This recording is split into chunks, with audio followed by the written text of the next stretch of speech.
نحمده ونصلي على رسوله الكريم أما بعد فأعوذ بالله من الشيطان الرجيم بسم الله الرحمن الرحيم رب اشرح لي صدري ويسر لي أمري واحلل عقدة من لساني يفقهوا قولي یا ایہا الذین آمنوا، اے لوگو جو ایمان لائے ہو، اذا قمتم الی الصلاۃ، جب تم کھڑے ہو نماز کی طرف، یعنی نماز کے لیے جب اٹھو تو نماز سے پہلے وضو کر لو۔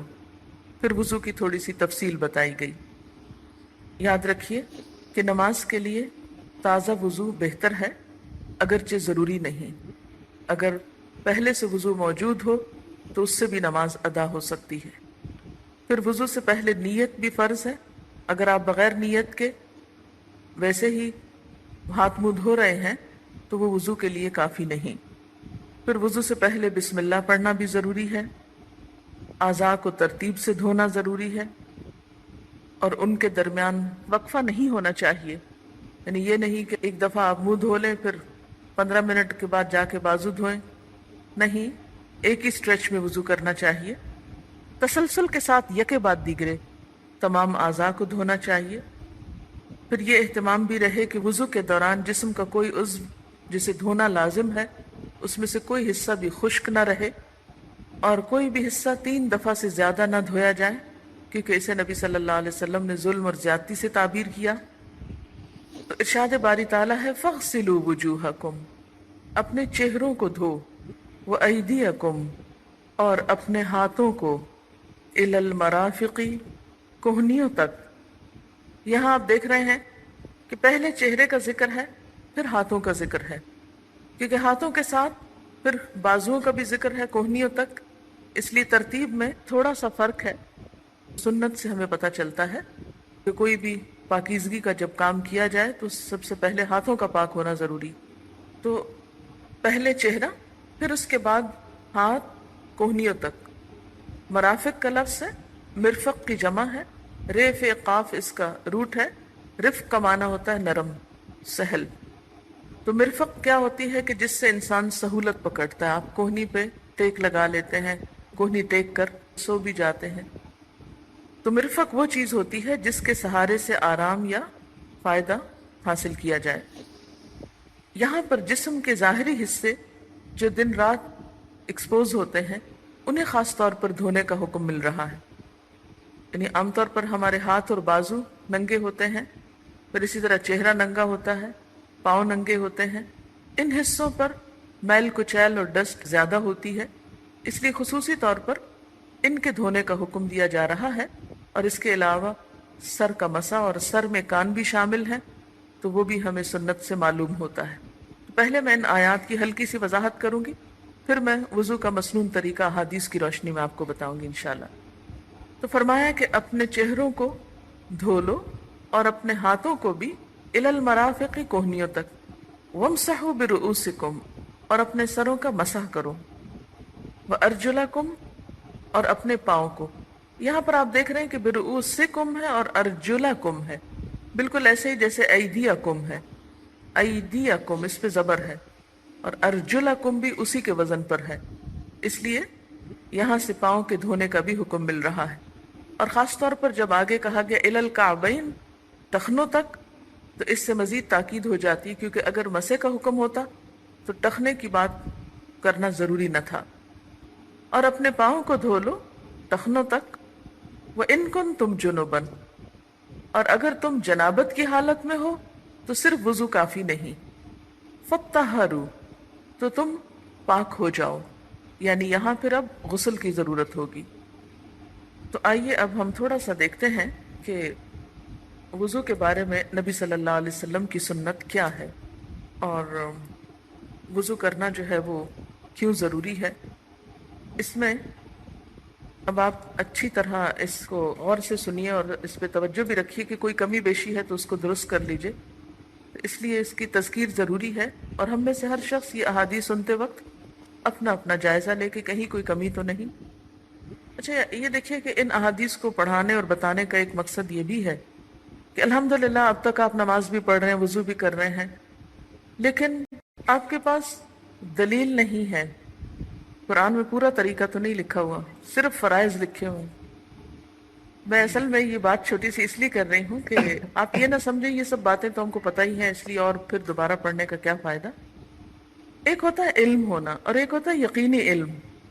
علم اور یقینی علم میں فرق ہوتا ہے، اور یہاں آپ کے آنے کا مقصد بھی یہی ہے کہ یقینی علم میں اضافہ ہو تاکہ آپ کے اعمال میں اور پختگی ہو، راسخین ہو جائیں، پورے اعتماد اور یقین کے ساتھ کام کر سکیں، اور اگر کوئی پوچھے تو آپ کو دلیل یاد ہو، اگر یاد نہ بھی ہو تو کم از کم اتنا اعتماد آپ کو اپنی ذات پہ ہو کہ کوئی آپ کو نہ ہلا سکے۔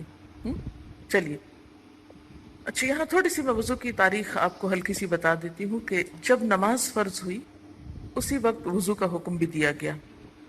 ابتدائے اسلام میں ہر نماز کے لیے وضو کرنا ضروری تھا، لیکن فتح مکہ کے بعد آپ نے وضو کیا اور جرابوں پر مسح کیا، اور ایک وضو سے کئی نمازیں بھی پڑھی۔ یہ دیکھ کر حضرت عمر نے عرض کیا، یا رسول اللہ صلی اللہ علیہ وسلم، آج آپ نے وہ کام کیا ہے جو آج سے پہلے نہیں کرتے تھے، یعنی آپ ہر نماز کے لیے تازہ وضو کرتے، آج آپ نے ایک ہی وضو سے کئی نمازیں پڑھی۔ آپ صلی اللہ علیہ وسلم نے فرمایا، میں نے بھول کر نہیں، قصدن یعنی جان بوجھ کر ایسا کیا ہے۔ یہ مسند احمد کی روایت ہے۔ اور جان بوجھ کر آپ نے ایسا کیوں کیا؟ تاکہ امت کے لیے سہولت ہو جائے۔ پھر اسی طرح یہ بھی یاد رکھیے کہ وضو جو ہے اللہ تعالیٰ کے تقرب کا ذریعہ ہے۔ وضو کے بغیر نماز قبول نہیں ہوتی۔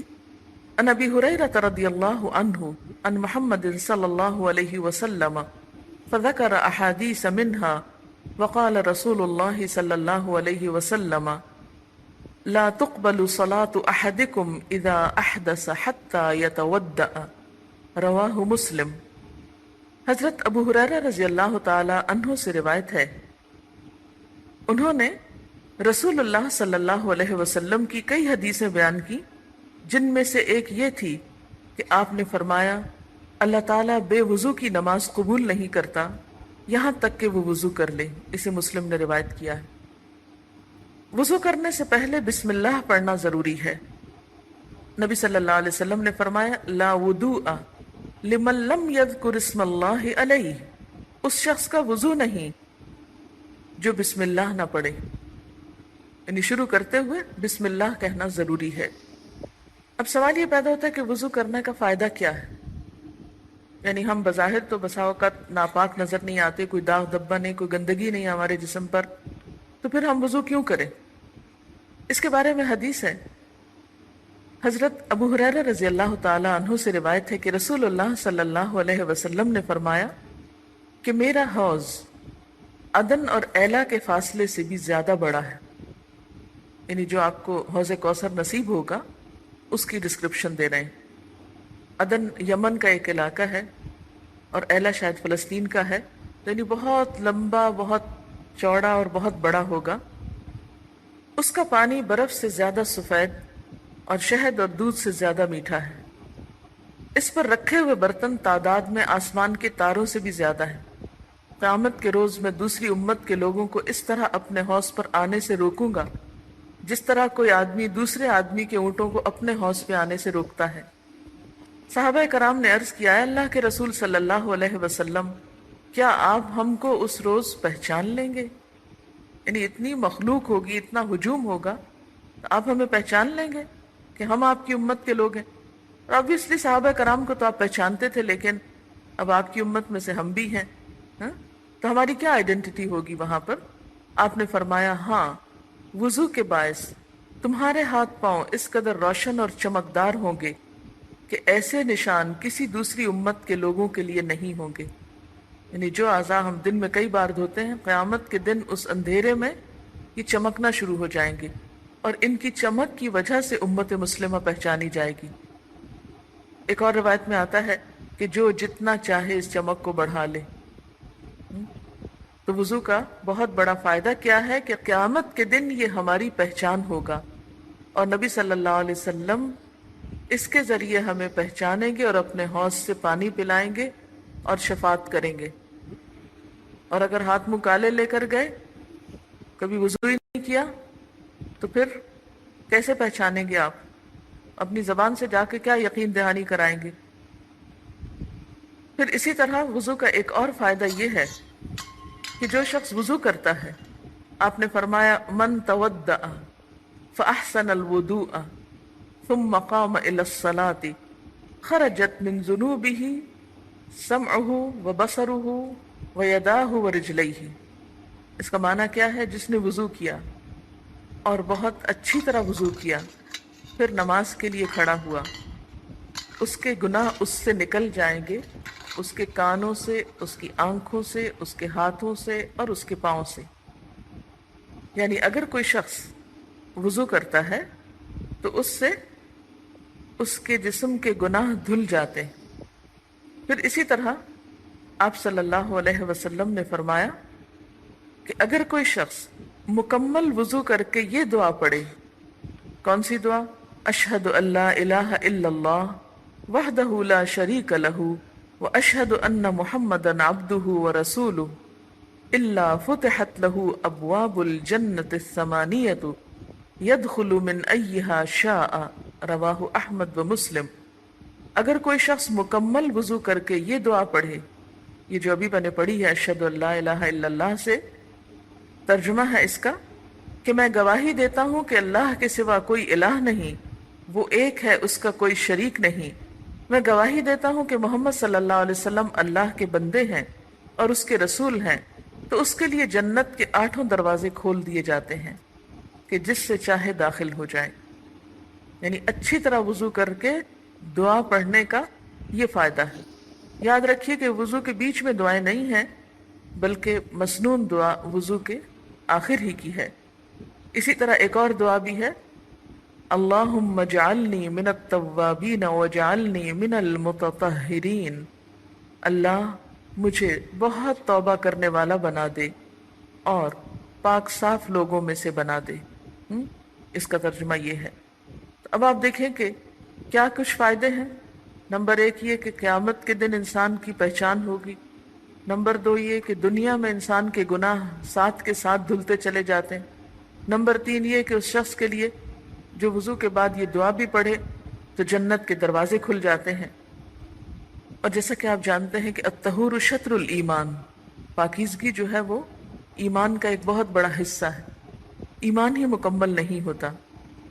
وضو کرتے ہوئے یعنی ابتدا تو آپ نے کر لی، بسم اللہ پڑھ لی، پھر اس کے بعد آپ صلی اللہ علیہ وسلم نے ہر وضو کے ساتھ مسواک کی ترغیب دی ہے۔ عن ابی ہریرہ رضی اللہ عنہ عن رسول اللہ صلی اللہ علیہ وسلم قال لولا ان اشق علی امتی لامرتهم بالسواک مع کل وضوء۔ نبی صلی اللہ علیہ وسلم نے فرمایا اگر میری امت کی تکلیف کا مجھے احساس نہ ہوتا تو میں ہر نماز کے ساتھ مسواک کرنے کا حکم دے دیتا، یعنی کمپلسری کر دیتا اس کو۔ لیکن اگر کوئی شخص والنٹریلی خود کرتا ہے خوشی سے تو آپ نے فرمایا السواک مطہرۃ للفم مرضات للرب، مسواک منہ کی پاکیزگی اور رب تعالیٰ کی خوشنودی کا سبب ہے۔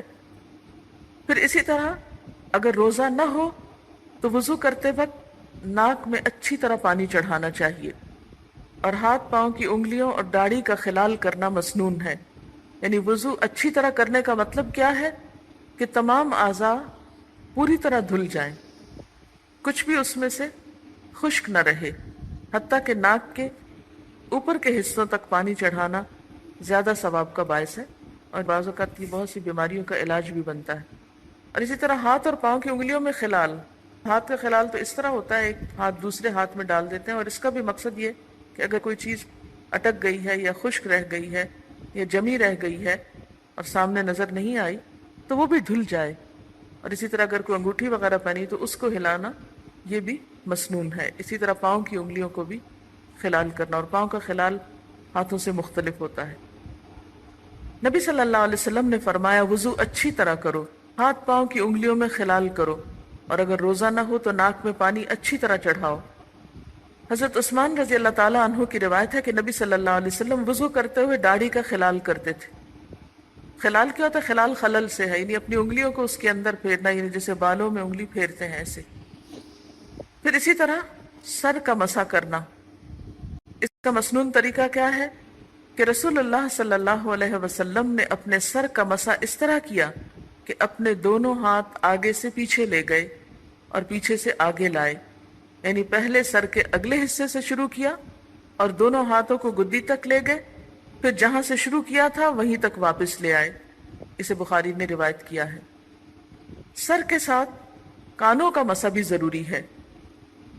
حضرت عبداللہ بن عباس وضو کا طریقہ بتاتے ہوئے فرماتے ہیں کہ رسول اللہ صلی اللہ علیہ وسلم نے اپنے سر کا مسح کیا اور اپنی شہادت کی دونوں انگلیوں سے دونوں کانوں کے اندر اور اپنے دونوں انگوٹھوں سے دونوں کانوں کے باہر کے حصے کا مسح کیا۔ اسی طرح پگڑی پر بھی مسح کیا جا سکتا ہے، لیکن سکارف پر مسح کی کوئی دلیل نہیں ہے، یا دوپٹے پر۔ حضرت مغیرہ بن شعبہ سے روایت ہے کہ نبی صلی اللہ علیہ وسلم نے وضو کرتے ہوئے پیشانی کے بالوں، پگڑی اور موزوں پر مسح کیا۔ پھر اسی طرح وضو کر کے پہنے ہوئے جوتوں اور موزوں اور جرابوں سب پر مسح ہو سکتا ہے۔ وضو کے اعضاء میں سے کوئی حصہ خشک نہیں رہنا چاہیے۔ حضرت انس فرماتے ہیں کہ نبی صلی اللہ علیہ وسلم نے ایک آدمی کو دیکھا جس کے پاؤں میں وضو کرنے کے بعد ناخن جتنی جگہ خشک تھی، یعنی بہت تھوڑی سی۔ نبی صلی اللہ علیہ وسلم نے اسے حکم دیا کہ واپس جا کر اچھی طرح وضو کرو۔ حضرت ابو ہریرہ سے روایت ہے کہ نبی صلی اللہ علیہ وسلم نے ایک آدمی کو دیکھا جس نے ایڑی نہیں دھوئی تھی، یعنی اوپر اوپر سے پانی ڈال لیا تو پیچھے سے ایڑیاں خشک تھیں۔ آپ صلی اللہ علیہ وسلم نے فرمایا ویل للعقاب من النار، خشک ایڑیوں کے لیے آگ کا عذاب ہے۔ یعنی وضو کی جو سستی ہے یہ معمولی سستی نہیں ہے۔ پھر اسی طرح وضو کے بعد پانی خشک کرنا یا تولیے کا استعمال کرنا یا نہ کرنا دونوں طرح درست ہے۔ حضرت عائشہ فرماتی ہیں کہ رسول اللہ صلی اللہ علیہ وسلم کے لیے ایک کپڑا تھا جس سے آپ وضو کے بعد بدن پونچھتے تھے، اور خصوصی طور پر سردی کے موسم میں اگر جذب کر لیا جائے پانی تو زیادہ بہتر ہے، ورنہ تو حکم یہ ہے کہ جتنے قطرے جب تک ٹپکتے ہیں اتنے گناہ جھڑتے چلے جاتے ہیں۔ حضرت میمونہ رضی اللہ تعالی عنہا نبی صلی اللہ علیہ وسلم کے غسل جنابت کا طریقہ بیان کرتے ہوئے فرماتی ہیں کہ آپ نے غسل کے بعد اپنے دونوں پاؤں پھر دھوئے، یعنی آخر میں۔ اس کے بعد میں نے آپ کو تولیہ دیا تو آپ نے واپس کر دیا، یعنی ایک اور موقع پر تولیہ استعمال نہیں کیا۔ تو اس سے کیا پتہ چلتا ہے کہ دونوں طریقے درست ہیں۔ بعض اوقات ایسا تھا بہت گرمی ہوتی ہے، انسان نہاتا ہے تو سوچتا ہے کہ کپڑے بھی تھوڑے ٹھنڈے ہو جائیں تو بہتر ہے۔ حضرت عبداللہ بن عباس سے روایت ہے کہ نبی صلی اللہ علیہ وسلم نے وضو کرتے ہوئے ایک ایک مرتبہ بھی آزاد ہوئے، یعنی اس سے پتہ چلتا ہے اگر پانی کم ہو تو ایک مرتبہ بھی سارے اعضاء کو دھونا کافی ہے۔ اور ویسے مسنون طریقہ کیا ہے کہ 3 بار دھویا جائے۔ ایک اور روایت میں حضرت عبداللہ بن زید سے ہے کہ نبی صلی اللہ علیہ وسلم نے وضو کیا اور 2 مرتبہ آزاد ہوئے، یعنی اگر پانی اتنا ہے کہ 3 دفعہ نہیں دھو سکتے تو ایک کی بجائے 2 دفعہ بھی دھو سکتے ہیں۔ حضرت عبداللہ بن عمرو بن العاص روایت کرتے ہیں کہ ایک دیہاتی نے نبی صلی اللہ علیہ وسلم سے وضو کا طریقہ دریافت کیا، یعنی ایک بدو آیا اور اس نے پوچھا وضو کیسے کرتے ہیں، تو آپ نے اسے 3 بار وضو کے اعضاء دھو کر دکھائے اور فرمایا وضو کا طریقہ یہ ہے، جس نے اس سے زیادہ مرتبہ دھویا اس نے برا کیا، زیادتی کی اور ظلم کیا۔